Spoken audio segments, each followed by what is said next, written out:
you think about where you want to be, and you work out the steps to get there, and then you take those. So we started with the end in mind at Wink, which was to create these wow experiences for guests, these moments of like, oh damn, I can check out at the same time I checked in. I can get a cocktail at 3 in the morning. I can get a cocktail at 3 in the morning. All this was based on how we thought travelers traveled now, how we like to travel. Well, I want to go to the gym at 4 a.m. if I got off an international flight, or I want a martini at 5 a.m. or who knows, right? Or a bowl of noodles at midnight, or whatever it may be. So we took that and sort of conflated it into what we thought which hotels should be like. Hello, everyone, and welcome to another episode of Chat.Travel. I'm your host, Tracy May, and today, as you can see, we're on a beautiful rooftop at the Endless Summer with a very good friend of mine. This mate, this bro, is the director of brand marketing of the Wink Hotel, and also the editor-in-chief and founder of the Dot magazine. Not to mention, he is my favorite dinner date, albeit completely platonic, my friend, David Kaye. I don't want to interrupt you, I was enjoying that. Can you continue? But I do think the older, it sounds good, doesn't it, all these titles, but then it's kind of a sign of getting a bit older, isn't it? So, Yeah, but it's good, isn't it? We have a diverse and exciting life, don't we? We do. That often intersects. Very often intersects. In dining rooms, on film. On film. This is actually in restaurants. In restaurants. In odd restaurants. Yes. Eating odd things sometimes. Yeah, we've What's the done. oddest thing we've eaten together? What is the oddest thing we've eaten together? I mean, I definitely would think when we, for the Dot magazine, went on that epic Oregon quest. That's right. With Chef Rang. That was some gross stuff that I put in my mouth. I'm not gonna lie. So to fill everyone in, we asked Tracy and a very incredible chef, Chef Rang, to go on a food tour, but the theme was to eat organs and offal, and naturally Tracy bravely accepted. But there was a point you were in that restaurant near to Lethe Ring in Saigon, and you were almost gipping, weren't you? You were. I remember you came out and you were like, "That was fucking horrible." Yeah, it was just it was a whole different level. It was a different level of gross. I'm not gonna lie, but do it for the art. Did it for the art. Did it for the Chef art. Rang took it like a trooper too, didn't he? He did. He's amazing. I love Rang. Chef Rang. Shouts out to Chef Rang. Shout out, baby. Love you. All day. All right, but we're here to talk about you. And Sorry, Chef Rang. yeah, and Chef Rang. But I want to hear your background. So obviously we're friends, and I know you, but I want to share with the audience.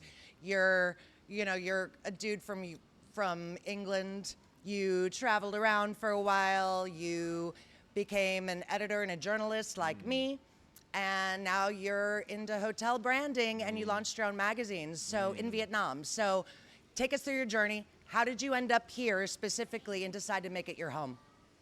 Whew. I'm going to sip my cocktail while you tell me. I might need one for that. I'm going to hold out though. Well, it's long, isn't it? So I'm trying to think of the succinct version. So I was I was in Hong Kong and I'm working in publishing. We work in textbook publishing, so in the print era. And While there were still books? There were still books, very much so. There was, well, good question. There was the beginning of this kind of digital component of a book. So like a textbook, you would have some online resources, but it was very early days for all that stuff. It got, pre sort of even the interactive whiteboard stuff. It was just like some online testing and things. You could do some practice online. And it was just your classic dour office, in a place in Hong Kong called Taikoo Place, Taikoo Shing, with a lot of publishing houses there. And ours was education publisher. So, it was like boot camp for editing. It was you can't make a mistake in a textbook. We were writing math, science, and English textbooks. You can't make a mistake because the Hong Kong school system is so high pressure, and the textbook is so core to what people perceive as driving results and children's future. So there was so much pressure not to make any mistakes that you'd look at this sentence over and over that would appear in the book, And at some point, you look at something so long that it just doesn't make sense anymore. You know what I mean? I'm like, I don't even know what's right anymore. And you're kind of going crazy, just obsessing over these little details. And you know, as time-consuming and maddening as that was, you just become very unhealthily obsessed with detail. And I was probably obsessed anyway. So did that for about 3 years, remarkably. It was classic, you know, our publisher. I mean, what's nice about that period is, I was growing up, and we have some big bosses. My publishing boss and also the big boss of the company. It's the world's biggest education company called Pearson. And so at the time, there was very, kind of intimidating people above me that after I left in time have become really good friends of mine. And we've learnt to deeply respect what each other does beyond what we were doing back then, which was classic stack of paper this high, marking down manuscripts, all that stuff. So I wasn't enjoying it, to say the least, but I was learning a lot. It's proper editorial boot camp. It's the kind of training I don't know how else you could learn in such a accelerated and high pressure way. And those factors compound a really fast learning. So when you have an audience and you're deeply engaged in what you're doing with people who are equally obsessed in the task, you learn really quickly. So I became an editor in those 3 years. And of course, those skills translate, don't they? So I applied for a job in the same company, which was to move somewhere, Jakarta, Thailand, Jakarta, Bangkok, or Ho Chi Minh, and work on a textbook project here, and also to travel the world giving talks. So I applied for this job. I immediately got along with the person I was being interviewed by in this new market they were calling the emerging markets, Southeast Asian markets for education. Immediately hit it off. We met in the elevator actually with my what would become my new boss, and she's like, "You David?" And I'm like, "Yeah." "You Michelle?" She's like, "Yeah." We're like, "Oh shit!" We knew then we were going to be friends for life, regardless of work. The interview went like catch up with an old friend I'd never met, and then we moved down here, and it was the Wild West in a lot of ways for publishing. There was a lot of piracy, people copying books. People didn't want to pay for books that were quite expensive. What year is this? 2012-ish. Okay. Yeah, and a lot of challenges and a big market. So what I would do is I would be sort of the soft power that I would go in. I would be like, not just that, but also kind of this. They would do this kind of bait thing where they would, not in a manipulative way, but when they would sell a program to a school, they would have an expert come in and they would have that person explain how to use it or get the most out of the course or the program or whatever it was. So I would be that person that would go in and say, this is the structure, this is why it's made this way, and this is how you get the most from it. Right? And then I got really into it, like I did with editing. I got obsessed with why things, the mechanism of like people really. I traveled to 14 countries. I must have trained over 10,000 teachers, professors, academics, and by like classic curve of competency, I was awful in the beginning. And what you do in the beginning when you have a low competency and low understanding of the subject is you overcompensate through by being emotional, jazz hand style, and you're like, it's all about you and your energy. But you can't sustain it, right? I was doing 4 or 5 of these a week at some point, 300 people in a massive hall, and you can't sustain it so quickly. You're learning as you go, and then you reach a stage about 3 or 4 years in. Also learning as I went with how people are writing some content, particularly from American school systems, where there's, we can all argue the merits of different school systems, but there's some genuinely exciting things happening all over. Even in Singapore now, in Finland, in America, there's some really deep understanding of best practice and how to create learning using it. And so I started to follow some real thought leaders in the industry. I started to get invited to all these big conferences. Then I started to speak at conferences. So I started to talk a lot more less about the book or the course and more about how we learn. like fundamentals that would apply to anything, any kind of material you use. And this was specifically like English content, right? It Like could be anything, English, maths, no, it could be any English, maths or science, but medium of English. But the ideas about learning would be across the board applicable. So you could apply them to anything, which was important. Because I didn't want to be in that what they called it ELT, right? English language teaching. That wasn't for me. Because what they'd done is kind of built barriers between the rest of the learning community and ELT, and it just doesn't change. It's kind of stuck in its ways, and it's a bit sad. And so this community is over here, and this whole, research-driven, meta-analysis informed understanding of how we learn is over here, and they don't cross over very much. And I wanted this stuff, right? Because you'd go in. I would go in there 4 or 5 years in, and through demonstrations and through making it happen and feeding back on it, they would feel like what it's like to be a learner in a highly engaged classroom. And people would cry sometimes. They'd be like, no one's ever told me that in all my career. I've been doing this for 20 years. And then they would get it immediately. Whether they could, propagate it, maintain it is a different matter, because you've got 3 hours with them sometimes, or 1 hour. But that was the goal, to go in there and try and create really quick change, like fundamental theoretical change about how they approach things. And we achieved a lot of impact, I think. But there's a lot of things you just can't change, isn't there? At some point it's such a high, it's kids' lives, Of course. And it's not a cliche to say that. I've heard it thousands of times. Maybe you have somebody, I'll ask you after. Like, so many people say, this teacher changed my life, or this person changed my life. Do you have one? Of course. Well, who's yours?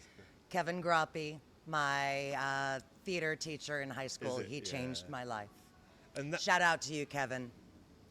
And that's not uncommon, right? So you've got this guy over here who changes lives, and this one over here who alienates kids, who threatens them, who uses mispractice and makes them hate a subject for the rest of their lives, right? And that's the range, isn't it? I've heard stories that this teacher set kids on their pathway for life. It gave them the passion for English or physics or whatever it is. So, I never took that lightly. I thought it's such an amazing thing to be able to, and responsibility too. So we would come in with this mindset that was also underpinned by positivity. My schooling was rough. I was in a rough place.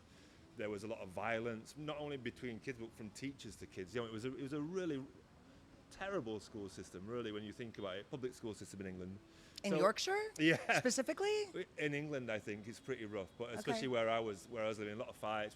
Teachers would hit kids still at that stage, and they would often hit the weakest kids. It was awful, And the more I learned about how people learn and positive feedback and formative assessment and all these really powerful tools, all that is based on the idea that there is no bad and good. A classic example of feedback is, bad feedback is when you talk about the person, not the act. So I would get this a lot, right? You're lazy, you're stupid. My teachers would say that to me. You're a kid, and a grown-up is at best saying you're stupid, at worst hitting you. It's awful, isn't it? So conversely, what good feedback is, and it's a huge topic, but what good feedback is talking about the task. What you did here, it can be improved in this way, and it's not personal. And suddenly you're like, it's not about me. It's about what I just did, and that means I can do better, right? And so that's just one of thousands of interventions that empower, create strong bonds between teacher and student. So we got really into all that stuff, and because it's just the right thing to do. It's fundamentally right. It produces better results. It's inarguable. Just often anger and negativity comes from incompetence. Frustration. And frustration. It's control often too, isn't it? I've got a group of kids or people or adults or whatever, they're not doing what I want. I can either try and change what I'm doing or get angry at them for what they're doing. Simple as that, isn't it? And so That's kind of human nature, right? A little bit? It is, isn't it? I mean, nobody wants to blame themselves, so they're going to blame others? It doesn't have to be blame, though. It has to be responsibility, I think. Is that word again, is it? That you at the end of this period, 7 years in, I'm in a hall full of 500 people in Gangnam in Seoul. And actually a well-known author in his field was on before me, so they'd placed me in as the main speaker. And this guy is like, "Who are you? Like, what's going on here?" And I'm like, "Oh, I'm just trainer based here." Da, da. And then he spoke, and it was everything wrong about how you give a presentation. Not interactive, didn't use any of the techniques we would expect to use. And then I came on. I'm just like, give me the mic. 500 people. 7 years before, I would have been shitting it. I would have I'm not speaking in front of 500 people. No way. And I'm like, I can't wait to get the microphone because I've got something very important to say. And I got the microphone and I did 1 hour with these 500 people. And there's 500 people completely engaged, which is, it's very, but it wasn't about me being good or me being this or that. It was about me employing all these techniques I'd used. It was like everything I would want in a learning episode, which was clear instructions and engagement and a beginning, middle, ending, and using all these things we know that are effective, and it just works. And so these guys leave the room and they're like, damn, how did he do that? And then they sort of start to think, and there's so much, we just do the wrong thing repeatedly and expect a different result, don't we? There's a classic one I talk about, not to get into it too much because there's a lot of other stuff to talk about in there, but there's this classic one. I would go around the world, 14 countries, and teachers would, professors, teachers would be like, "Oh, you don't understand Vietnamese kids, or you don't understand Chinese kids, they're so lazy." And I'm like, "Oh, are they? Wow, that's bad to begin with, right? You're calling them lazy, which is not how we give feedback." So we're already seeing a real deep problem in your understanding of who you're working with, right? So then, what we found was people behave like people everywhere in the world, positively or negatively, right? So there's, again, hundreds of these examples that we got into, but one example would be, you go into these big lecture theatres, and it's often a mixed group I would be speaking to, 300 people, 400 people, from different places, different schools, institutions. They would sit towards the back. Right, this is in every country, 14 countries. They would have a tendency to sit towards the back. And what would happen was the MC would come on before me to introduce me. You'd get the microphone and say, "Hey, today we welcome David. Before we begin, can we all move forward, please? Can we move forward?" And it's awkward, and nobody moves, right? And it's like, and I was seeing it everywhere I'd go, and I'm like, that's weird, isn't it? Why do we keep doing this and it doesn't work? One, it doesn't work. Two, it creates this really awkward beginning to, and then I've got to come on and try and make up for this feeling of awkwardness. You've set the expectations so bad, but nobody wants to be here made to do things they don't want to do. Like, already it's bad. So I started to think, I get very obsessed with these things, and I started to think, why are we doing this again and again? How else could we do it in a way that I believe in? I use structure, instructions, and learning. And so I tried it once, and I went into the room, again, 100, 200 people probably, and I took the mic, and I said, "Are you ready?" And everyone was like, "Yeah," and I'm like, "We're gonna do a warm-up," and everyone's like, "I'd love to do a warm-up," and I just wait, and I wait. I'm like, "Step one, stand up," and everyone's like, "Okay," so everyone stands up, and you just wait, and everyone does it. 100% of people, 100% of the time, everyone does it, because you wait till they do it. But some people stand up, then everyone's going to do it. So then, wait. Step two, gather all your belongings. This is a weird warm-up, but I'm going to do it anyway. So they start gather their belongings. 100% of people got all their belongings. I'm like, step three, you ready? Yeah. Move forward. 100% of people move forward 100% of the time, right? It's all about delivery. Fill the front. They fill the front. And I'm like, you ready? Last step. They're like, yeah. I'm like, sit down. And they're like, you got me. But I got them because I'm dealing with how humans behave, right? Right. And so it's like, but I have that problem in my school or my university, and then yeah, right. That's because we're behaving like humans. We're in a room where we don't know people. We're scared of the person at the front. We go to the back. It's not. Don't hate people for doing it. That's how humans behave. So don't be angry about it. Don't try and embarrass them for it. Just work with their natural instinct to do something and find a way to bring them to where you want them to be, right? Totally. And that's learning, isn't it? That's how we learn, learning at its core is taking someone from what they know to what you want them to know. And you can only do that by finding out what they know, and you take them step by step to that, and that's learning, isn't it? That's how humans behave. So I got into all that stuff, and then I quit because I'm like, I don't know what else to do. I've done it, like I've checked it off. Do you know what I mean?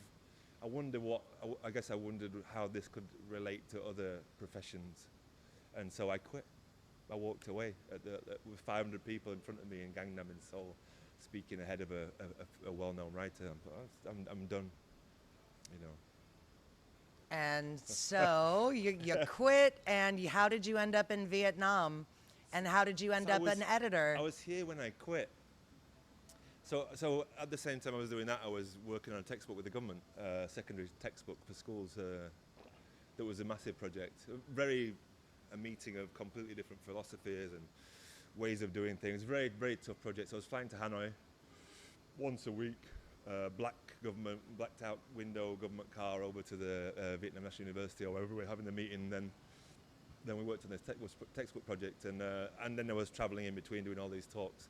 And then I met a woman in a bar, like a lot of our best stories start with this, don't they? I met this woman in a bar. I met this woman in a bar who just, I don't know, you just know sometimes, don't you, like when we meet, first time, and you just like, we're going to be friends, like, there's inevitable, a bit like my boss in the elevator, you're like, okay, let's see what goes on here. Right. Yeah. I was just thinking about some people I met At bars. At bars, yeah. So we met in a bar, and she's very outgoing, Australian, big teeth, big hair, big shoulder pads, kind of like this big, just a big personality. Very beautiful, kind of bonkers. Clearly drank too much, and all, but a very engaging person. So we became friends straight away, and we started hanging out. And I got to be alongside her when she was meeting people, and she'd just be an asshole. She was proper. She's like Anne Winter, she was how I imagined Anne Winter would be, just zero tolerance of anything, just like cut people down in the most brutal way. She was clinical in her put downs of people because she didn't want to be around people, right? A bit like which I sympathize with, because we're in this public-facing industry, which is publishing, and this was magazine publishing. But a lot of us are quite introverted, really. We're thrown out. We're just constantly bombarded. And she just wanted everyone to leave her alone, basically. That's probably why she drank a lot, which I sympathise with too. She just wanted her own. Yeah. She started. I couldn't write. This was the other thing. I don't know about you, but I could never write. I wanted to write all my life, and I'd always buy a notebook. A nice moleskin notebook. I'd spend like £10 or £15 on it, and I'd try and write. I'd get on a train or something. I'd try and write, and it just sucked. And I'd hate myself, and I'd be like, "Why can't I write?" And I'd close the notebook and throw it in a drawer, never look at it again, and buy a new one. And the same process 6 months, 1 year later, I'd buy it, get another one, and try again. Sucked. Can't write. Oh, fuck, what's wrong with me, You're man? such a good writer. Well, that's wait, shocking. I know, well. So I'm like, just feel so disappointed in myself. Oh, man. And then, anyway, but we would chat a lot, and I would write text to her and stuff. She's like, I think you can write, I'm like, I can't. I wish I could. I've never been able to do it, but I can edit, right? I'm an old school editor, which is so she'd launched a website called Any Arena, which was very ahead of its time. Entertainment website, a lot of cool stuff, art, DJs, all kinds of content, based out of Saigon. And then she nagged, those friends that just don't take no for an answer. She kept asking me to do it, asking me to write for her. And I'm like, I'm not working with you, because I know it's kind of a toxic environment too. And you're my friend, I just don't want to get into that relationship with you. And she kind of appreciated that, kept nagging me anyway. And then I finally acquiesced, and I went over to a restaurant. It's closed now. It was called Doraku, and it was from the Aoki brothers. Steve Aoki, the DJ, his brothers restaurateurs, the family, a Benihana family. I used to play backgammon with Benihana? with the owner. Was really good friends with my dad in New Rocky. York, Rocky Aoki. I used to play backgammon with him. Benny fucking Hannah. Do you know? Benihana. Yeah, so their son still works in the industry. So I went over, and it's a sushi place, and I went around, and then instead of trying to write something, I got on my motorbike and I drove around. And I don't know, I have a weird way of seeing things. Not like I see text in like three dimensions somehow. Like a text is a block in my head. That I don't know why. Just naturally, I'd see it like a physical thing, not like I don't know. It's hard to explain. Anyway, I had a sentence in my head, and it appears like blocks, right? And I didn't like it very much about the restaurant, and so I kept driving, and I kept moving these blocks around and putting new blocks into this sentence, And I'm like, oh, that sounds good. And I kept that in that order, and then I thought, I'll keep driving and see what else happens. So I thought about, I had another prompt about the restaurant in my head, what I wanted to say. Got these words kind of as blocks. I started moving around in my head, and I'm like, oh, sounds good too. And then I did 3, I remember, these 3 sentences, and I'm like repeating them over so I don't forget them. I drove home really quick, ran upstairs to my apartment, opened my laptop and wrote them down, 1, 2, 3. And I filled in the parts in the middle, in between the 3 sentences that I really liked. About an hour later, and I looked at it, I'm like, I really like that. Sounds good, I've never been able to do that before. And I sent it over to her, and she would tell me if it sucked. And she's like, did you write that? And I'm like, yeah. She's like, I thought you can write. I'm like, I know. She's like, all right. And she published it wholesale without an edit. And I'm like, it's fucking weird, isn't it? I couldn't write yesterday, and today I could write. And it was just how I was approaching it. That's all it was. It was that I thought somewhere in my head that you write by opening a blank page and staring at it till something comes out of you. And that's not how I write. Maybe it's how some people write, and I think it is, right? But how I write is by keeping everything closed or away from me and having an idea and a feeling, and I start with that, and then I open the book, and then I start with something, and then I build upon that, and that's how I write. So I've only been writing since I was in Vietnam, just because of that one day. So that kind of made me think that life can change really in an instant, you know, in all ways, of course, right? Good and bad, but you never know what's going to happen, do you? If you just try something a different way, or you're open-minded enough to try it. Absolutely. Right? Absolutely. Right. Especially here, because there's nothing but opportunity in this country. Yeah. I mean, I find that, you know, for me, you know my story. I arrived here with $200 in my pocket to go stay with my sister, got trapped by COVID, and That's a good story. you know, and now I'm living here 5 years later and doing all kinds of things. You never know where your life is going to take you. If you're open to letting it in and taking it on, that's the thing, isn't it? Too? Absolutely. Not retreating from it, but being like, all right, let's do this. It's so cool. Yeah. So let's talk about Wink, right? We're at this gorgeous. We're in it. Yeah, aren't we? we're like literally on the roof of this gorgeous one of them, anyway. hotel. One of my favorites. I'm not gonna lie. Appreciate that. I've done a bunch of collaborations with Wink as well as the big Dot. Supporter. Yeah, like I genuinely appreciate this really modern approach to hotels here. It's very, very different. It reminds me, I've told you this before, of the Standard Hotel. Exactly, I'm a big in fan LA. of the Standard Yeah, too. and it's like, They closed now, the LA one, sadly, but they're a big global brand now, aren't they? So. Yeah, I really loved, like, before my divorce, when I got married, Pre-divorce. the pre-divorce, on my wedding was like the after party was at the Standard in downtown. Way. Yeah. Didn't they have a girl in a tank above the reception or something? That was in Hollywood. That was maybe it's the Hollywood. one I'm thinking of. The one in downtown is the one that. I thought that was the original one, the downtown one. There's 2, was there? There were the Hollywood 2. One. Yeah.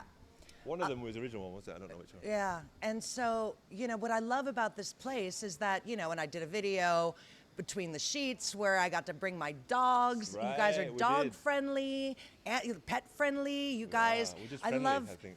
You're very friendly. It's a very sort of Gen Z approach to, the hotel industry, and, really appreciate that this 24-hour check-in option, because sometimes you fly in at like 6 in the morning, and as opposed to having to sit and wait until 3 o'clock in the afternoon to check in, you can check in whenever you arrive. Yeah. And And the check bar out and the same check out time at you the same arrived, yeah. time. It's such a great, very modern approach to hotels. So, Yeah. but you were brought in, my understanding, like before. You were one of the first hires, right? Like you were employee number 1. Yeah. employee number 1, like Yeah. before there was even a hotel. Yeah. So you must have been really integral in creating all of these standards here, right? With the CEO. So tell me about that journey, how you built this brand. Yeah, there was some branding work done before I arrived by a company called Quo, a great hotel branding company based out of Bangkok. So they'd done the logo and the sort of tone of voice documents and some some brand standard things. And a lot of when I came, a lot of it was about bringing it to life. Filling in. They did the sort of big brush strokes, and my role was to fill in the details and bring it to life. Through social media and through content and through the guest experience and through every little thing in the hotel. Really, we would work on anything from a video in the elevator to a menu to a chopstick holder.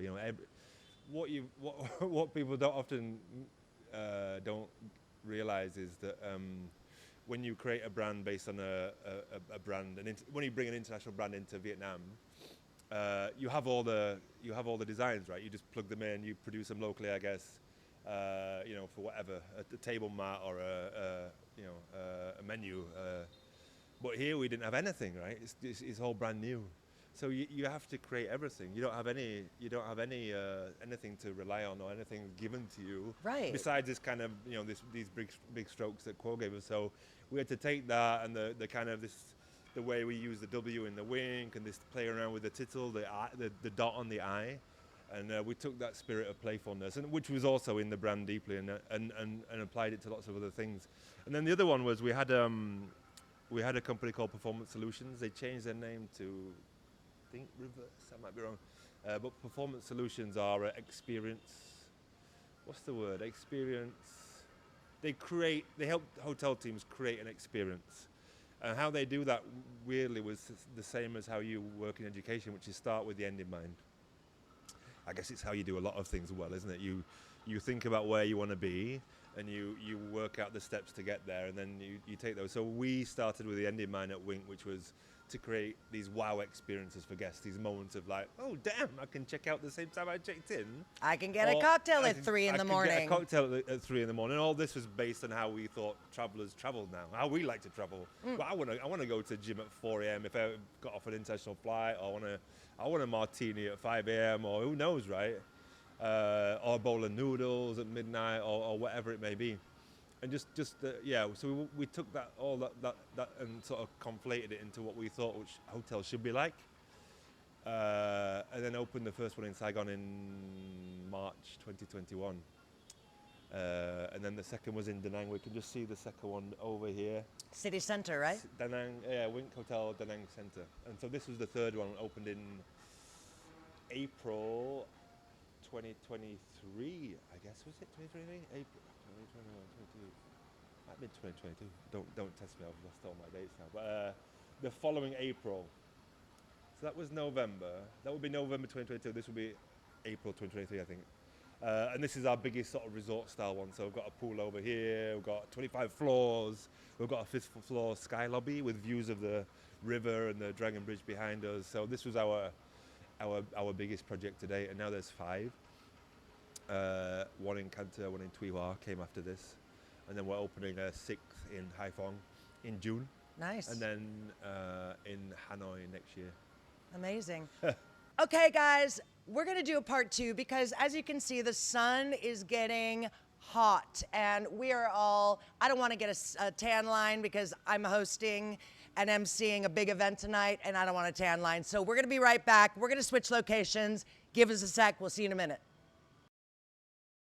And we're back, folks. New location, Bing. No longer sweating in the blaring sun. Thanks for giving us a minute. Round 2. So, round 2. Bing, bing. So, David, I want to talk about, we were in a discussion about branding. Just out of curiosity, so you said that there was a branding agency, and then you came on, first hire. Who came up with your tagline? Because you get it. That was a branding agency. It was. I was going to totally give you credit for that because it's something you would can. say. Yeah. That's. I guess that's why I ended up. Why it was such a good fit. I guess that the team behind the project. I reached out to them. I was working for another magazine at the time that was becoming quite successful, but I'd grown to dislike it. You can grow old gracefully, can't you? Or you can start to get ego, and you can start to have in a public-facing industry, let things go to your head a little bit. And I didn't really like the people I worked with or the direction we were going. And so I reached out to the people behind Wink Project, and I think they felt that already. Like that might be something he would say. This kind of like a little bit playful, a little bit cheeky style of communicating. Because what had happened was, with the magazine, we'd started to do a lot of branding projects. So, especially F&B chains, other hotels, other companies would bring us in to help them articulate their brand. That was with a former magazine? This was before the Dot, right? This is before the Dot. Okay. Yeah, I'm not going to say the name because I fucking No, hate them. don't say the name. So yeah, after this magazine I worked on originally, Any Arena, I joined another magazine that became quite successful, and a lot of companies were asking us to help them articulate their brand. Architectural firms, all kinds of different diverse industries, and we do that through multimedia. We do it through video. We started up a lot of video series. We did it through articles. We did it through lots of creative approaches to sort of brand marketing, and it was quite unique at the time, I guess, and quite compelling. You know, how we were approaching things. And this kind of philosophy stayed with me, that we would not, a bit like education, right? Branding is also a big responsibility. You're taking someone's child, which is a brand, and you're helping them to talk about it in a articulate, sometimes succinct. Help it grow. And help it grow. And there's money involved in this case. There's time and passion, and so we would be quite creative, and we had that startup mentality. We went from a coffee shop to an office to another office, growing each time. And we had that startup mentality. We would just make things happen. 2018, we launched the first bar awards in Vietnam, for example, in the lot. Where the refinery courtyard, just on a whim almost, that we had an idea. I had an idea to do a end of year sort of wrap up of the best bars and restaurants. I reached out to a chef. Shouts out to Julio Gomez from Mama Seats, who it was. I don't know if he remembers. And I said, can you answer a few questions about your favorite bar, favorite restaurants? And he's like, why don't you do an awards, bro? Like people often do to me, tell me, suggest things that I end up doing. Carrying on, and he said, why don't you just do an awards? I'm like, all right. And we had that kind of energy that we were like, yeah. And we had the contacts and relationships and sponsorships, so we threw an award together really quickly. Held it in the refinery courtyard, hot, sweaty night in there. I remember it was a nice moment because my parents, my parents are often over, or used to be often over, so I remember sitting in the refinery, in that, if you know the refinery courtyard, Yes. there was what was Rencon, there's a few other, there's a taco place now, isn't there? There's all these, Hua Tuk is there. You've got all these outlets in this sort of, it used to be where they stored and distributed opium in Saigon in the end of the 19th century.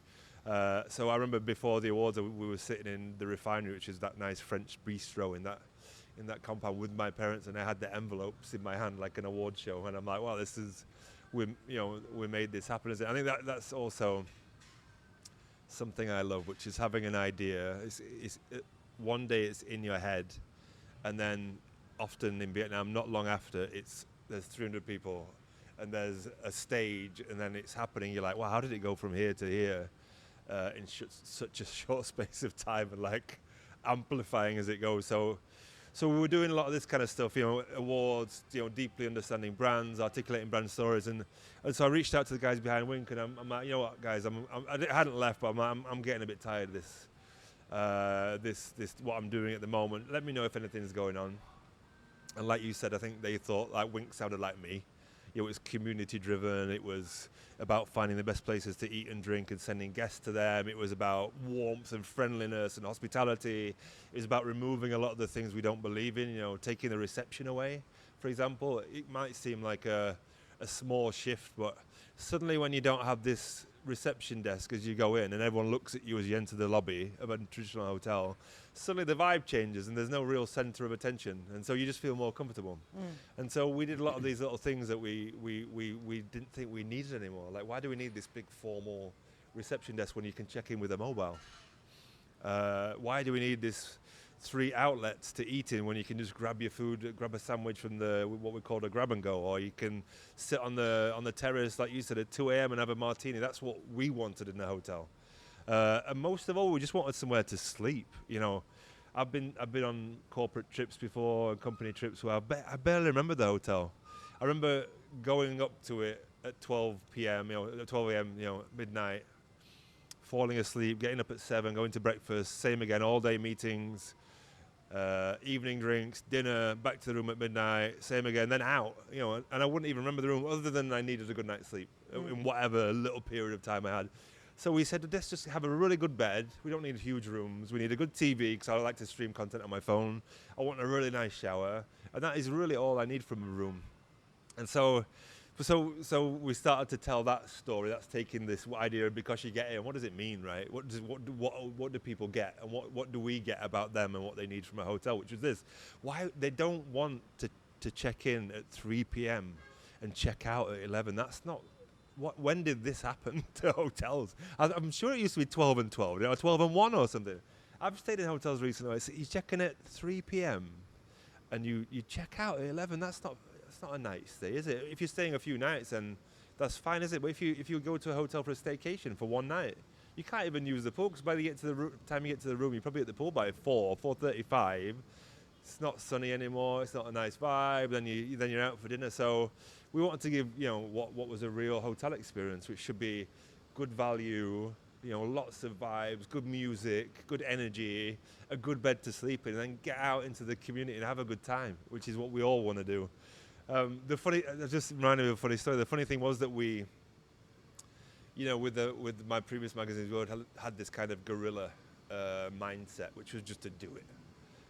Often with just spontaneity and energy, and so there was a really good moment when we were with the CEO of Wink, a good friend of mine, an incredible guy, and we were filming a video about why we made Wink. This is before we opened, 2020 probably. And to do this, we had to talk about traditional hotels. And to do that, we had to shoot in a traditional hotel, but we hadn't really planned it. So we shot the CEO walking through the streets of D5 and all these atmospheric alleys and corners of Vietnam, the country he calls home and that he loves. So that was kind of the introduction. And then the next part of the video was him saying, we created a hotel in the image of what we want from hotels, which is all these things we've touched upon, not overbearing service and social area for a lobby and all this kind of stuff. So we had to shoot in a lobby of a hotel. So in the end, we have an office on Tai Va Luang. It's kind of the HQ for the hotels. In the end, we kind of barged into a hotel on that street. There's a lot of hotels on that street catering a lot to Japanese, and Japantown is there. Saigon is Japantown. And we paid the concierge to let us shoot like guerrilla style in the lobby. And he even acted in the clip. So he pretended to come and ask to take the CEO's bag off him to help him to his room. And he brushed him off. And it was all just spontaneous that we just ganged up in this hotel. We shot from inside the reception, and God knows why they let us do it. It was quiet that day, I guess. So there's along the way, like any journey, there's just some real funny moments. So, coming to the hotel today, like this is our sort of big resort style hotel, Wink Icon, Da Nang Riverside. Seeing content in the elevators or on the screens, or I just get all these flashbacks of very funny moments of creativity and magic and just good memories. There's a lot of good memories embedded in the brand. Seeing it grow from 2019 as an idea to the first one opening in 2021 as a first project to this one, and then Haiphong. The Haiphong opening in June, where there'll be lots more stories.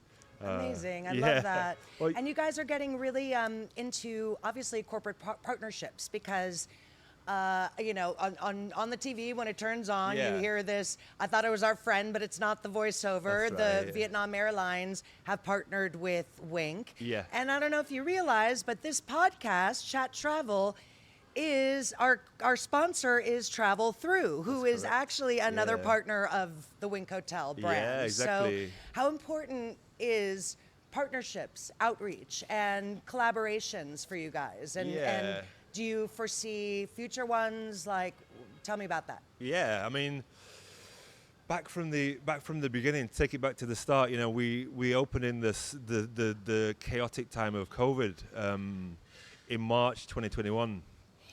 Hesitating right down to the line whether we should open or not, or wait, and there was so many uncertainties back then. We had a grand opening event planned, we cancelled it at the last minute. Suddenly things looked optimistic again, and we said, let's open with the pajama party. And you've got 2 weeks to put one together. And so I don't know how we did it, youthful exuberance and ambition and hunger to open a hotel. We created this pajama party where we had a bed as the photo booth, Lots of sponsors came in. We had pillow fights. One of the craziest pillow fights I've ever seen. We over-ordered feathers. And so there was so many feathers from this pillow fight. It was like a deep snowfall on the ground throughout the lobby. I don't think the GM ever forgave me for this. He was finding feathers in the elevator in all corners of the hotel for months afterwards. That's hilarious. Would never forgive me, but kind of enjoyed it too. And what was funny, not to get off topic, but what was funny was I thought it was really important to make sure everyone was in the spirit, because you get these events where some people dress up, some people don't. So there was another funny moment where our director of operations at the time was like, called me into his office, like, "Dear David, do I need to wear pajamas?" Like, as if he was exempt in some way. And I said, "You do, or you're not coming, and it's okay, right? We're not." And he's like, "Okay." And he went out and he bought a really nice pair of pajamas for him and his wife, and they just had the best time, which they wouldn't have done if they were standing back and being observers. So we kind of created this moment that was really magical, and that was a lot about partnerships. And like I said, one of our pillars in the brand is about sending people out into the community. We have this idea of community of one, where the outside comes in and the inside comes out, and we're fundamentally part of the neighborhood we're in. Not just looking out at it, but we're engaging with it, and we want people to be part of it. And that's the same with brands. And it was a big moment for us when we signed an agreement with signed a partnership with Vietnam Airlines in December last year. To partner, we're a 4-year-old brand with 5 hotels with from scratch, and to get the co-sign of Vietnam's national carrier, that we all fly. We were always on Vietnam Airlines anyway as passengers. So, and just to have them believe in us, and for them to take part in a signing ceremony and promote the partnership, and meant a lot to us. But I think also what they valued was, I think you have a brand, don't you? And sometimes the brand could be this abstract thing that sits over here, and the reality of what you do and how you talk and how you communicate is over here. This is so common, isn't it? This kind of idea of brand integrity. Are we the brand, or is the brand just something we aspire to become, or something abstract we don't even talk about, right? And so we really always wanted Wink to be the brand, and we live and breathe it, and we talk it, and we act like it, and that has to come through in all of us. We are the brand. And so what I think,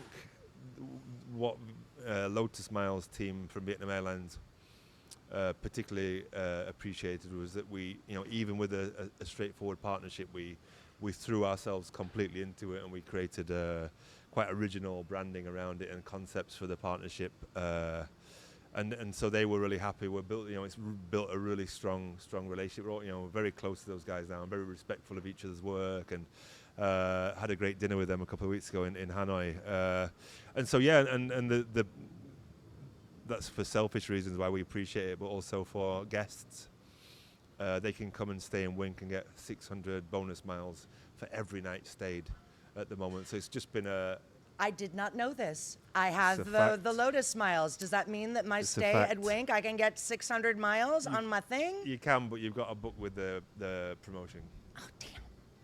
That's now all. I know. But it's now you know, folks. Book with the promotion. But just book with the Wink VNA. I should be careful. It's either VNA Wink.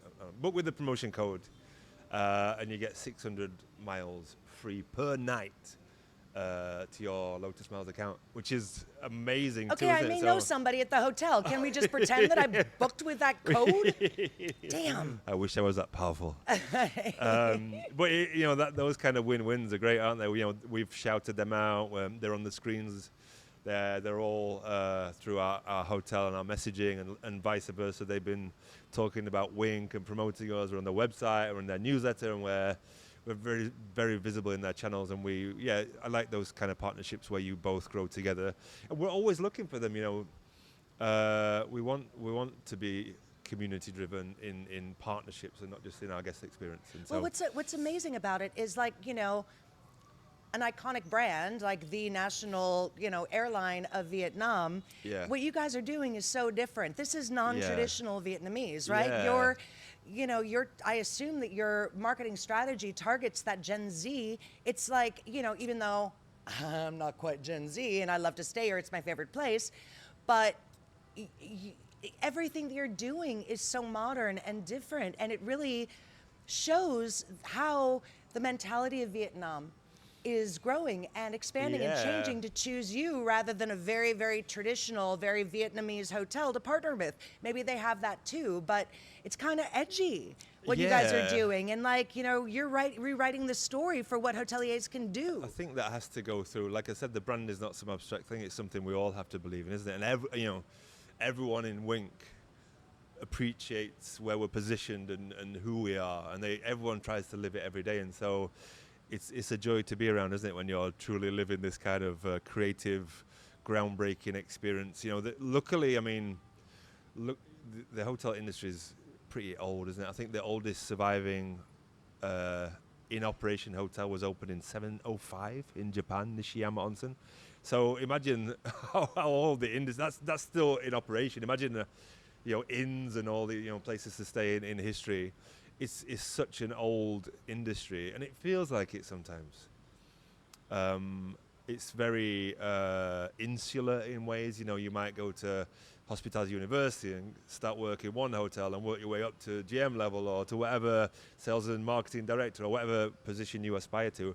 You don't often get outside input and outside ideas. And that, especially now with the internet, there's a lot of cut and pasting, isn't there? And not a lot of originality.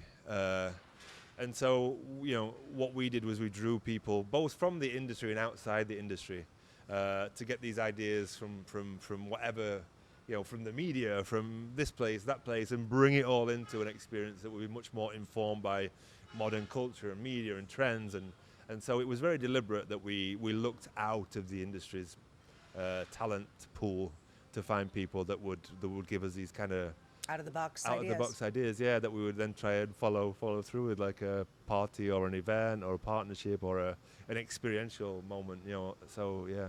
Oh, amazing. Well, that's a perfect segue. We're talking about the media. You brought up the media. Let's talk about the Dot. Oh, yeah. Okay, so the Dot, from my understanding, was kind of an offshoot, for Wink. It was like your publication that, the main sponsor was Wink, and talking about lifestyle, F&B, hotels. You've covered DJs. You've covered like tattoo artists, like all, it's very edgy. Again, kind of like paper magazine is how I would, equate it for a nice compliment, for a U.S. magazine or even Interview magazine. Yeah, It's kind of, is that where the idea, the structure was? Yeah, Lucky Peach was another big inspiration. This food magazine, David Chang's food magazine. I think an idea has value when it has lots of levels. So the idea with the magazine we started in 2019, we knew the objective was to build this kind of virtual hotel, like a community around Wink before Wink existed. And so we did a little bit savvy in what we did, which was we didn't open up Dot Magazine media channels. We only had a Wink channel that the Dot Magazine fed. Right. And so we also knew the quality of cameras and phones, even from 2018, 19, is much greater. Editing tools are greater now, but we knew people wanted really good content for their social media, as they still do. And so we invested a lot of that time in photo shoots. We would get weird, we had a little bit of time on our hands. I'm not going to overemphasize that. We were still busy in the pre-opening phase of 2019, 2020. We had a little bit of time on our hands, so we would go to quite unusual lengths to get a photo. And so I'll give you an example. Brilliant DJ, Nodi. I had this idea. I wanted to shoot him in a pool. So we would start with the idea. That was important. So I had this vision of Nodi, this kind of French rap, hip-hop figure, DJ, producer, a little bit gangster, a little bit lovely guy, falling into a pool. That was where we started. So then you have to follow through, don't you? So we had to find the pool. So we found somebody's pool to use. You know what it is. We had to beg and borrow a pool, and obviously not a lot of budget really, right? We had to find a pool. We found a pool, and then I wanted some sort of decoration. So we thought gangster chains. Let's get him a chain. So there was this. He just moved to Vietnam actually. This guy. He'd come over and done a project to produce artists, and he'd actually come back to live and settle down. Actually have his first baby, which is a nice story. So I had this idea to get him a chain, and those kind of Buddha chains, like a bit gangstery, a bit spiritual. So the big jade Buddha. So we had a really resourceful video team at the time. So I'm like, can you get me one? And this is also a lot about being in Saigon and Vietnam. Everything's possible. If you just keep pushing and keep pushing, it exists somewhere, and it's possible. Everything's possible. And I think that's, even if it's not, that's the mindset you should have. We rented a chain for him. How could you rent a chain? God knows where they found it, D5 or something, this big Buddha chain. So that was one part of it. The other part was I wanted to film underwater too. So we borrowed this entire underwater camera rig for a professional video camera. So we've got this rig, we've got this chain, we go down and do this shoot, and he falls into the pool, and it's just still one of my favorite shoots from 2019 that we've ever done. But also he still uses it as his promotional flyer sometimes, which is the biggest compliment, that he still finds it a good reflection of who he is. And then when we published the article, we'd done all this work. One photo was underwater. We only used one, but we spent so much time getting the rig, practicing, and one photo. And I've scrolled through that article with people. They don't even know it was underwater. They can't even tell necessarily. They just scroll past it. And I'm like, you can't believe how much work went into just that one photo, making that happen. And so obviously, people shared the photos, they liked them, there was a creative edge to them, we put a lot of work in with low budgets, and they shared them, they tagged Wink Hotels, because that's the only person you could tag. So we were getting a lot of social traction, right? People were like, what's going on? What's Wink Hotels? We didn't exist yet. So we targeted especially, we did a lot of sort of little things. If you look at the logo, the parent company of Wink is a Japanese company, Kojima. So actually the logo with the dot is the Japanese flag. Oh. I never knew that. Yeah. We went pretty deep with it. The logo's configuration is blocks, right? So the dot logo, you see these blocks. We actually sometimes use different configurations of blocks with the Dot magazine. Because we knew we were going to have 5 or 6, 7, 8, 9, 10 hotels, all in slightly different shapes, but blocks. So the logo reflected what the hotel would look like in block form, and how we'd have different hotels, and so we had, and then besides that, we knew we were also creating content that would have a second life when the hotel opened. So we could turn it into a magazine, or we could turn it into a handout or a map, and so we were creating this body of work that would underpin the hotel when it opened, with lots of like little touches that reflected the brand in subtle ways, and so then we opened in what I would describe as the worst month in living memory, maybe the worst month, definitely in my lifetime, to open a hotel, March 2021. 3 months later, the Omicron wave swept in, and the country was ravaged by the pandemic, and we somehow survived. And by this point, I found writing to be quite therapeutic. That when I write, it's also meditative, right? It's like I'm thinking really deeply about what's happened and where I've been and what the decor was like and what people said and how I can tie them together in a narrative. And so I would often have my phone, and I would turn my phone over or off and just be present with the text and the thing I'm making. And it became quite addictive, I guess, and quite calming to have those moments of reflection that would become an article. So I started doing it more and more. Just for that reason primarily. Also, I had an outlet that I could control, so I could publish what I liked, and so a lot of that was about food. We were getting a lot of invitations coming out of 2021. We get a lot of invitations to restaurants and bars. Also because of my old magazines, the people knew me anyway, so they would invite me over, and I'd repay them just by writing about things. And it just kind of took on this life of its own.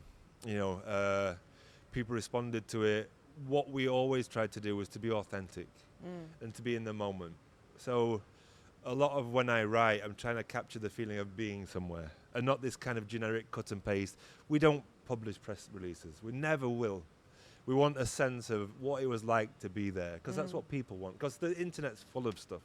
And it's, how do you stand out I think for me is by being genuine, being authentic, and actually presenting a real feeling of a place.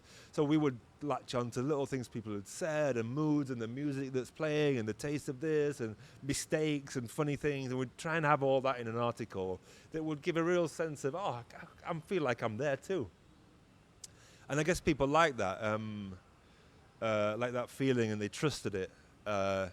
And so we just kept on like you do and see where it goes and see where it grows, and it just kept growing, and we started to get more invites and go, just the craziest things. I was invited to Singapore by Bowmore whiskey, which I will love forever just because it's great, to drink a 50-year-old 1969 Bowmore. And I've flown to Singapore for this. And I'm drinking this 50-year-old whiskey that is just the best whiskey I've ever drunk. Just fascinating and complex and a little bit eucalyptus notes to it. And I'm like, wow, that's funny, isn't it? This kind of weird hobby of me sitting alone on the sofa sometimes, just helping myself through dark days and writing about places I've been, became this possibility of taking me around the world. Now,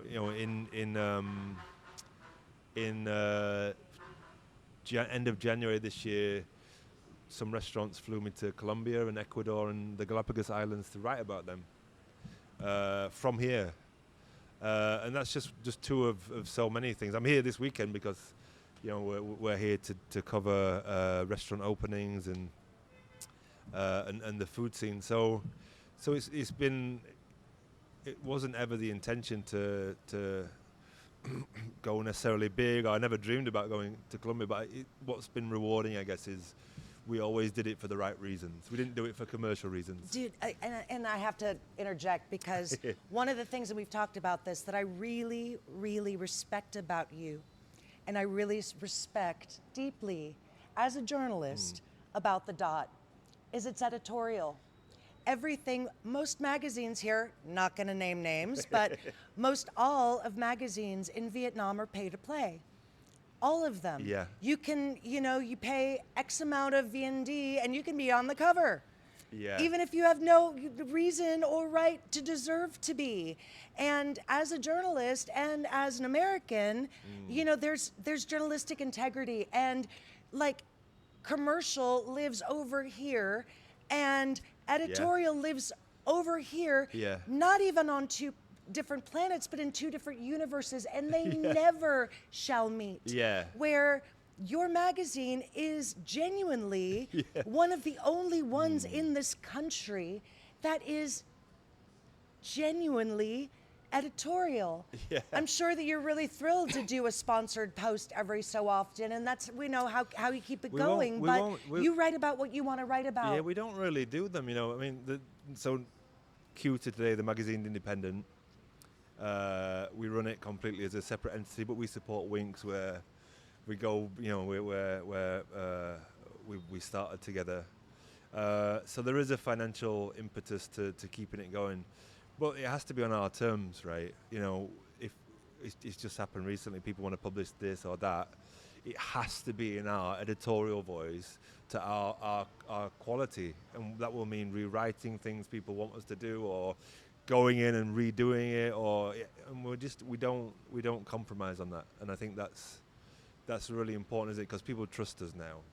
And and equally, you can lose trust by selling out, can't you? So we do partnerships, but we always position them as a deep dive into the brand that gives everyone something, gives the brand some sense of pride, gives people learnings from that brand. It gives me an interest in digging into the cuisine, or why the design is like this. So we always try and have a sense of depth and a sense of richness to the content, and not just some repositioned press release, which is not, we wouldn't do that. Oh, no. I once, to share a little story, was writing for a magazine that you know about, and I had to write about a big brand, beer brand, craft beer brand, and the opening of their new restaurant.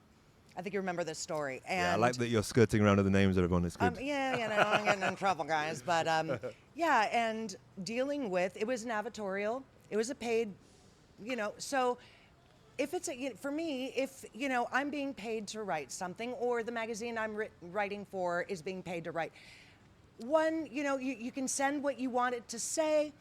The journalist will interpret that and write it in their voice as the voice of the publication to stay authentic, and send for approval, maybe one revision, and that's it, done, bye-bye. I was dealing with this 21-year-old or so marketing manager who had the audacity to scold me for not think I remember listening this, to yeah. her and having the audacity to not take her brand direction in my own language of English. And I'm like, and after the 7th revision, I literally said to my publisher, I'm not doing Yeah. this anymore. It goes against everything that I stand for as a Yeah. journalist, and I drop out, tapping out. You can publish whatever she wants, fine. And I got in trouble. I almost lost my job for it. You But know you know what? what? I gotta stay authentic to who I am. That's happened to me before with other publications, and I would argue it's a leadership thing. So what I've always wanted to do is protect the team overall, over anything. But what a lot of these other companies and brands will do is protect the client over everything. So they will side with the client over their own staff, make you run around, kowtow to every demand because it's not them that's doing the edits. And it will just roll on and on and on. So, and I've been there too, you know, so. Super frustrating. It is, when so- you're a journalist and you But actually care about the art of journalism. Exactly, it doesn't have to be that way. So, you know, being able to own the magazine myself and to set the standards, it's just a no. You know, if someone comes to us and this happens, and they want to be in our magazine because it's authentic and it's trusted, but they want us to write in their style, it's just no. And I will take a loss on the money. You can take it and leave.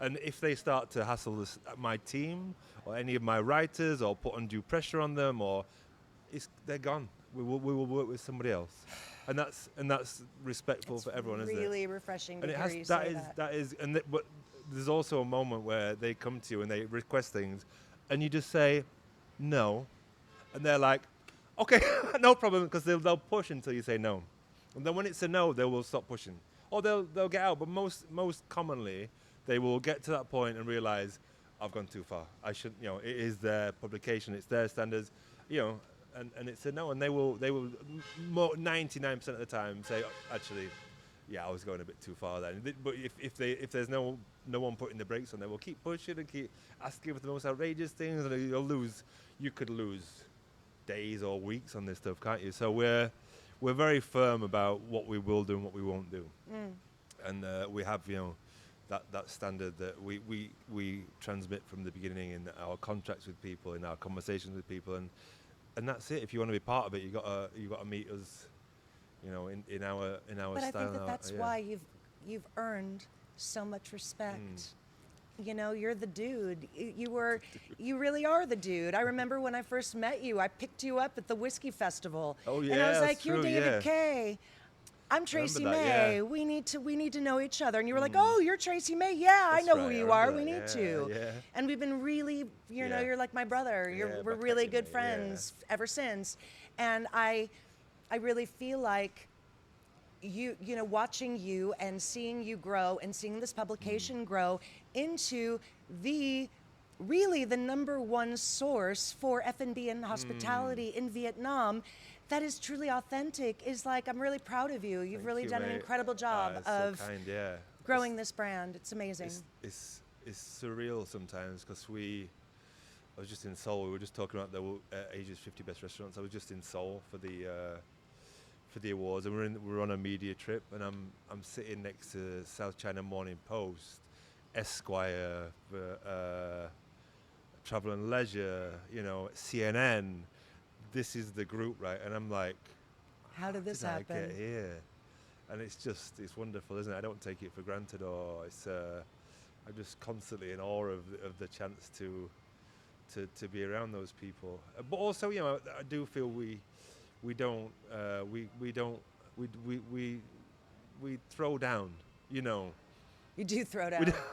We don't just tag along, you know. We want to lead I just did an interview this morning, and another group of journalists, 10, 15 journalists, and you know, I'm happy to get at the front and ask questions, you know, that most people tend towards very generic and questions that don't reveal a lot about the person. So for me, a lot of it starts with the questioning. So and being a little bit going there, you know, like, let's see. You want to find that, I feel, with a good interview. I'm interested in what you think about it, but my feeling is always just to provoke a little bit and just to poke around. Don't be rude. Don't be disrespectful. Make sure you're just on the right line, but just see what happens if you ask certain things. I'll give you a good example from this morning. So we were interviewing a chef, a Japanese chef, first Michelin star for teppanyaki in Tokyo. He's opened 2 restaurants now here. His new one, Tingara, just opened last night. We're interviewing him today, and they create, the teppan is a hot pan, a hot surface, and they have this beef they get from Okinawa that is probably the best beef I've ever eaten. It is both phenomenal product and phenomenally cooked. And the provenance is remarkable. They bring at the beginning a certificate with the details of the cow and a print of the cow's nose to prove its authenticity. It's phenomenal. It is as good as it could get, I think. I haven't had any better beef. The care, the lineage from farm to table is remarkable.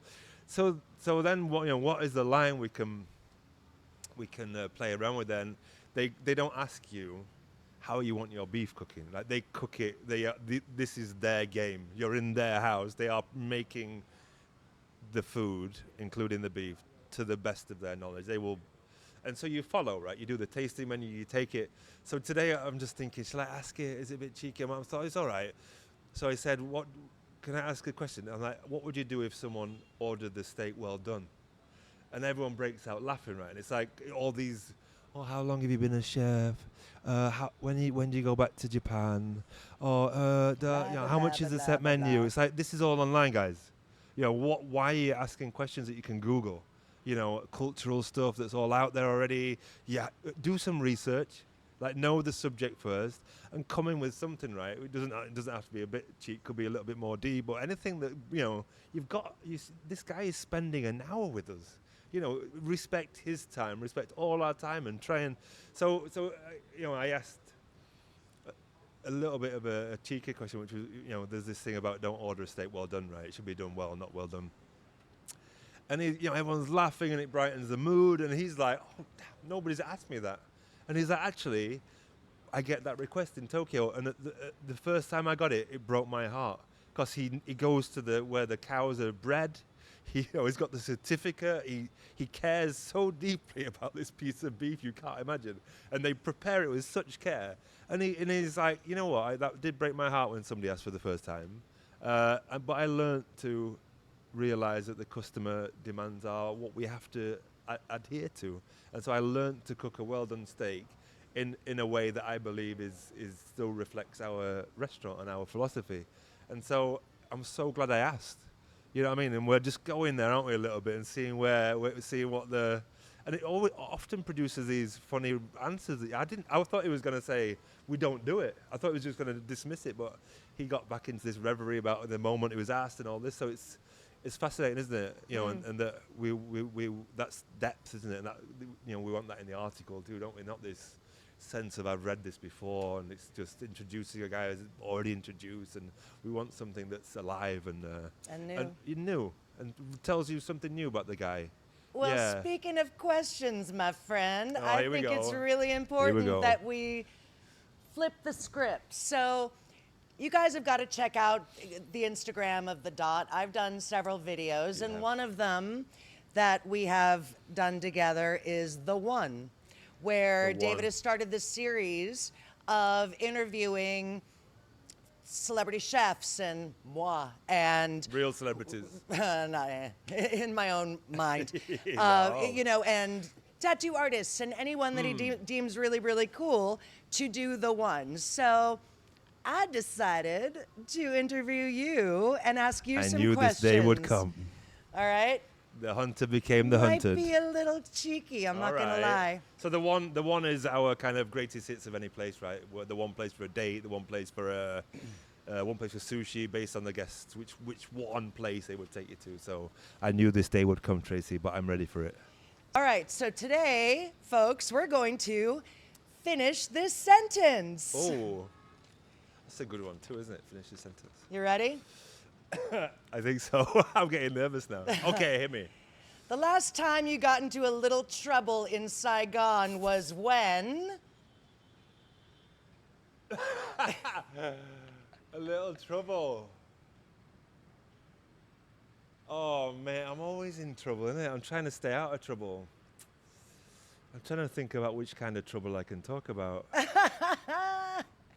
The good trouble, honey. I'm just like, this is not trouble.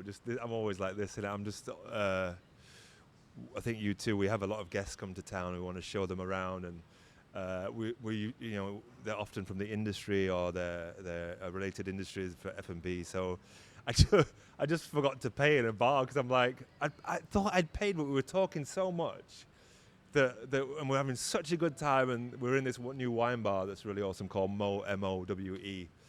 Shouts out to them, really nice natural wine bar, charcuterie boards, and we were just having such a good time. I know the bartender, Phil, and so it's a wine bar, but he made us a martini for the road. And we were just having such a good time. I was on the bike on the way home, and he's like, bro, did you pay? And I'm like, oh, fuck, I thought I did.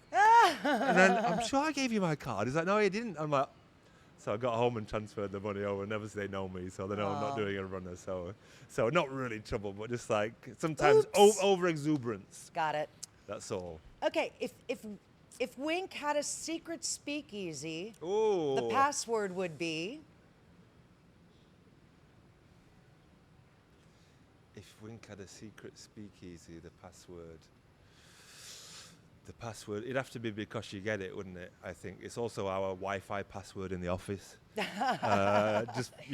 case you guys need to log in, Wi-Fi password in the office. You heard it here first. Exactly. You could ride our Wi-Fi and download whatever you like because you get it.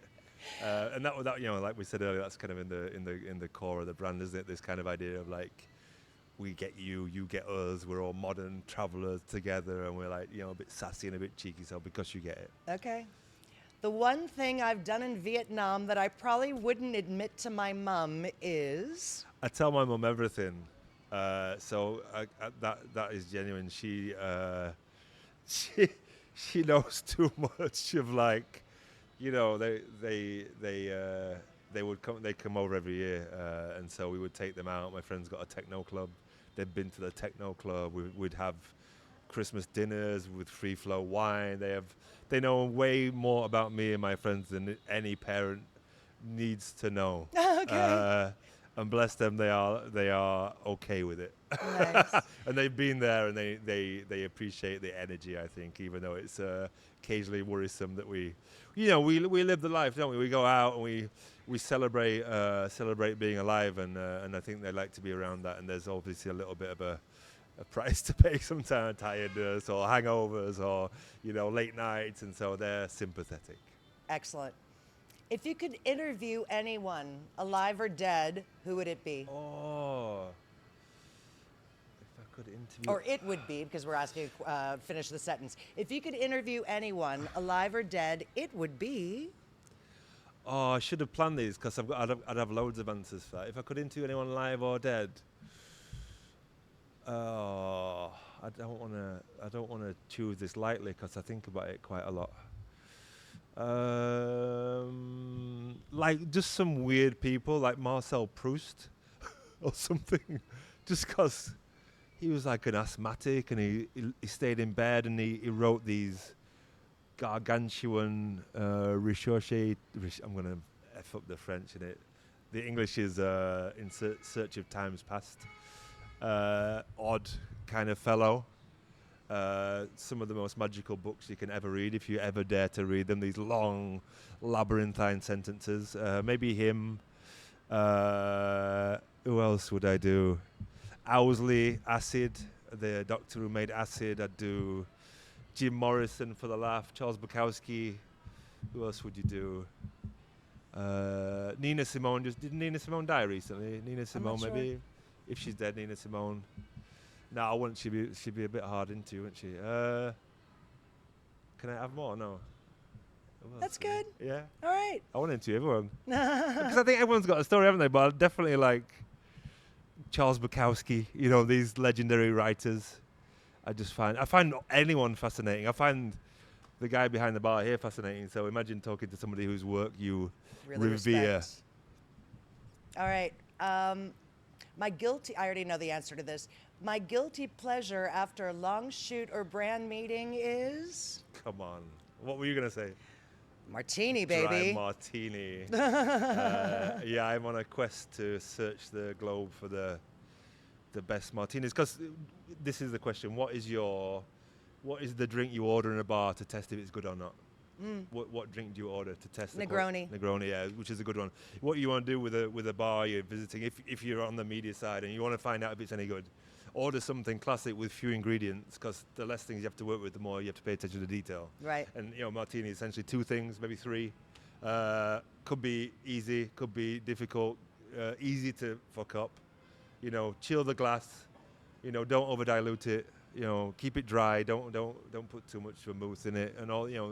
But if you can't make a martini, I wouldn't expect you can make anything. And often bars use bespoke styles to cover up their inability to make a classic. So I just think it's like a slap in the face, isn't it?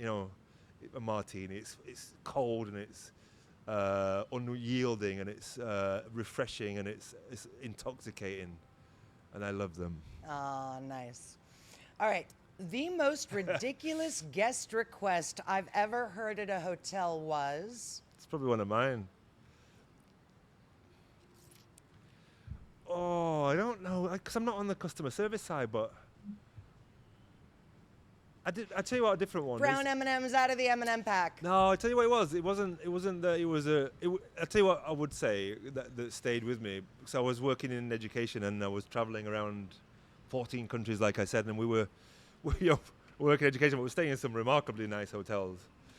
So we'd stay in the Ritz-Carlton in Jakarta, and it wasn't the strangest request, but it was a request that became something else. It was mine, and it stayed with me about hospitality and the levels they were working at there.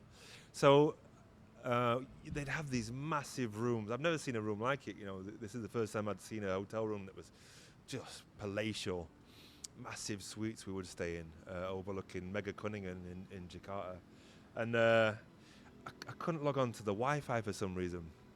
And so I called IT, and the IT guy came up. And I didn't have the aircon on. It was fine. I didn't need it on. And I wasn't really I didn't like this really sort of overpowering aircon.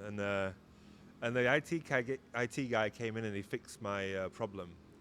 And as he's leaving, he's like, "Are you okay, sir?" And I'm like, yeah, fine, thank you." He's like, "You're not sick, are you?" And I'm like, No, I'm fine. Why? He's like, "I noticed you don't have the aircon on. I was wondering if you're not feeling too good." I'm like, No.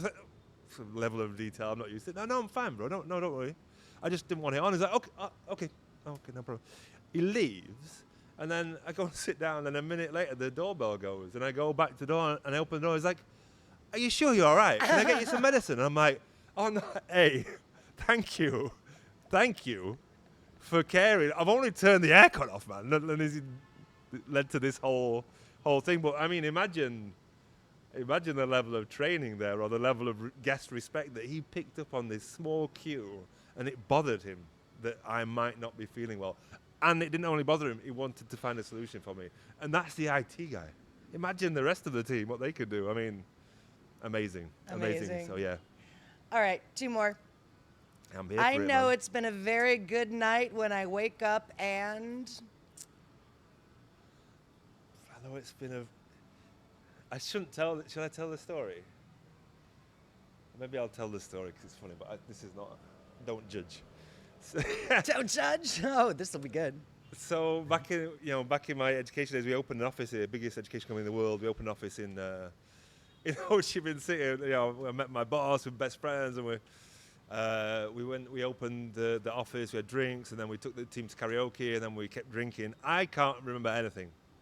She's South African, likes wine, a strong drinker. I woke up, and I opened my eyes, and I could see the sky. And I'm like, "Oh shit, what did I do last night?" And I'm looking, I didn't move, but I'm looking up at the sky, and then I can hear this noise, like a boop, boop, boop, boop, boop, an engine, almost like a Vespa engine, this kind of poop, poop, poop. I'm like, it's not I don't think it is a Vespa. I think it's a boat. It sounds like a boat engine. True stories. And I sat up, and I'm on the roof of a small boat going down the Saigon River, and I have no idea how I got there. And I'm looking around, I'm like, what did I do last night? And I sit up further, and I look down, my boss is laying next to me. I've got the photos on my phone, I'll show you. And I'm like, hey, and she's like, oh, I'm like, how did we get here? And she's like, well, let me tell you. And when the boat pulled in, we were staying at the Majestic. I lived in the Majestic for a month when I first came to Vietnam, this very grand, kind of creaky, odd hotel. So we went to the Majestic, still drunk, and over breakfast we worked out how we got there. Hysterical. True story. All right, last one. If my phone camera roll was leaked right now, the most embarrassing thing you'd see is... I do loads of stuff. I just see stuff all the time. So some COVID era stuff popped on my camera. We had a really funny moment, man. I don't know, COVID was weird, wasn't it? We all got weird, man. At some point, me and two friends, one female, one male, names shall remain anonymous for the sake of their dignity. We said we'd do it naked. We were having a weekly video call. And we agreed to do one naked, but obviously covering the private, but it wasn't like a... Full frontal. It wasn't full frontal. I don't know, we were just fundamentally bored and getting drunk, I guess, and it just seemed like something to do. So at some point we're having this comment, we're chatting, we're just catching up, we're doing like a wine thing, we're talking. Well, the guy got up, and I'm a journalist at heart, I need to record things, The guy gets up, and I think he forgot he was naked to put the kettle on. And I don't know if you know him, we'll talk about this after. And he's turned around, and he's got this, the things you learn about your friends when they're naked. He turns around, and at the base of his back, he's got what I could kind of work out from the Zoom or Skype or whatever we're using, is a quite a large yin and yang tattoo. He's got a tramp stamp. He's got a tramp stamp, but a large one, and it seemed to have blurred enough to suggest he got it when he was quite young. Looked like a yin and yang symbol. I screenshotted it, obviously, as soon as I possibly could. So I've got all these blackmail material on people if I ever need to. So just in case. It's not only about what I've done, it's about what you've done. So watch out, because I've got the materials on my phone, and they may get leaked. David, we're going to call it. Thank you, my friend. On that note, thank you all for watching. Thanks, David, for putting up with this really fun interview. Pleasure, I mate. love you. Yeah, Thank you, too, brother. my dear. And thanks to you all for watching. This is Chat Travel. Have an incredible rest of your day.